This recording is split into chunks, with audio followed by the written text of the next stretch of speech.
Hello everyone. तो आज हम बात करने वाले हैं class 11th physics chapter work energy and power. पिछले क्लास में हमने वर्क के बारे में पढ़ा कि वर्क क्या होता है, वर्क कितने टाइप्स के होते हैं, और इस पर कुछ हमने न्यूमेरिकल भी किया था। और आज पढ़ने वाले हैं हम लोग एनर्जी पढ़ने वाले हैं। तो सबसे पहले बात करते हैं कि एनर्जी हम लोग बोलेंगे किसको। तो इसको डिफाइन इस तरह से किया गया है कि the capacity to do work, जो काम करने की जो क्षमता होती है उसी को क्या बोलते हैं हम लोग, एनर्जी बोलते हैं। इसको हम लोग कैपिटल ई से करते हैं डिनोट। हमारा ये जो सेकेंडल क्वांटिटी होता है, एसआई यूनिट की बात करेंगे तो इसका होगा जूल, और सीजीएस की बात करेंगे तो इसका होगा अर्ग। इसका डायमेंशन आपका हो जाएगा m1 L2 T-2, जो आपको वर्क का भी वही होता है। अब आगे बात करते हैं कि हमारा एनर्जी होता है बहुत तरह का होता है, जिसमें से जो सबसे पहला बात करने वाले हैं वो है काइनेटिक एनर्जी के बारे में। तो जो एनर्जी हमें किसी ऑब्जेक्ट के मोशन की वजह से मिलता है ना, उसको बोलेंगे kinetic energy. The energy processed by an object due to its motion. अब यहाँ पे हम बात करने वाले हैं कि it is the energy an object has when it is moving. जब ऑब्जेक्ट या तो मूविंग करेगा या फिर करेगा रोटेटिंग करेगा या होगा वाइब्रेटिंग होगा।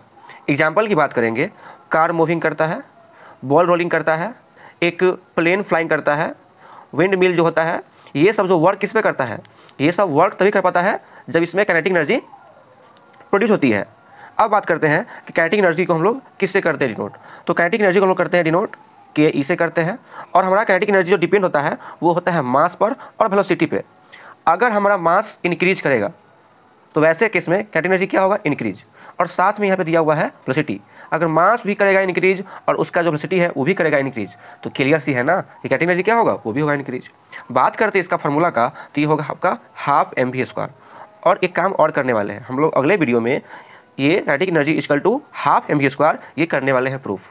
यहाँ पे m जो हमारा हो गया वो हो गया मास, जो क्या करते हैं केजी में करते हैं मेजर, भी क्या हो गया, वेलोसिटी हो गया। क्लियर। आप इसको एक बार फिर से करते रिवीजन। यहाँ पे देखिए, सबसे पहले बात करते हैं कि एनर्जी किसको बोलेंगे। तो जो काम करने का जो कैपेसिटी होता है उसी को बोलेंगे हम लोग एनर्जी बोलेंगे। उसके आगे बात करते हैं कि इसको क्या करते हैं हम लोग, दिखाते हैं ई से करते हैं। हमारा ये स्केलर क्वांटिटी हो जाएगा, इसका जो एसआई यूनिट होगा वो जूल हो जाएगा। सीजीएस की बात करेंगे तो ये अर्ग होगा, और डायमेंशन जो होता है वो m1 L2 T-2। तो आप यहाँ पे जो देखो इसका एसआई, सीजीएस और डायमेंशन जो हो गया वो सेम टू सेम वर्क के जैसे ही होता है। काइनेटिक एनर्जी हमने पढ़ाई क्या कि the energy processed by an object due to its motion. Motion की वजह से जो एनर्जी प्रोड्यूस होता है ऑब्जेक्ट में उसी को बोलेंगे काइनेटिक एनर्जी। और जब ऑब्जेक्ट मूविंग करेगा या फिर रोटेटिंग करेगा या फिर करेगा वाइब्रेटिंग, तो इस केस में जो एनर्जी हो कहलाएगा हमारा काइनेटिक एनर्जी कहलाएगा। एग्जाम्पल में बात करते हैं कि कार का मूव करना, बॉल को रोल करना या फिर प्लेन को घूमना हो गया। तो आप इसको देख लो। अब बात करने वाले हैं, इसमें दो मेरे पास क्वेश्चन है, जिसमें से सबसे जो पहला क्वेश्चन यहाँ पे दिया हुआ है उसमें ये कहा जा रहा है कि calculate the kinetic energy of a 10 kg object moving at 4 metre per second. एक मेरे पास ऑब्जेक्ट है जिसका मास दिया है 10 kg और इसका वेलोसिटी दिया है 4 kg।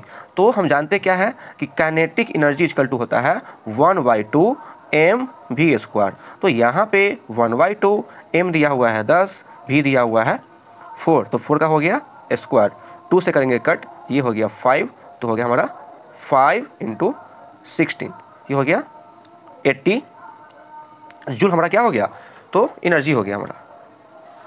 अब आगे बात करते हैं, मेरे पास एक और क्वेश्चन दे रखा है। इसमें दिया हुआ है कि अगर किसी ऑब्जेक्ट का जो काइनेटिक एनर्जी है वो 25 kg दिया हुआ है, गिवन इसको लिख लेते हैं यहाँ पे कि काइनेटिक एनर्जी क्या दिया हुआ है, तो 25 दिया हुआ है, जूल दिया हुआ है, सॉरी मास इसका दिया हुआ है 0.5 kg। तो निकालना है कि वो जो ऑब्जेक्ट है उसका कितना होगा वेलोसिटी।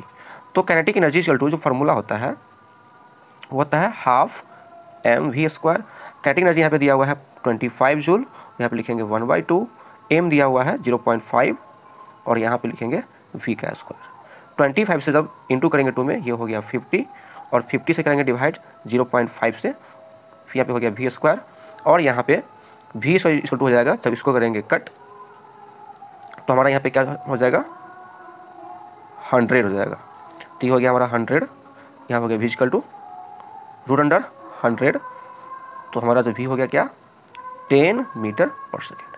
क्लियर है। तो आज के लिए बस इसमें इतना ही। फिर मिलते हैं अगले वीडियो में, जिसमें हम बात करने वाले हैं कि काइनेटिक एनर्जी को हम लोग प्रूफ कैसे करते हैं। Thank you.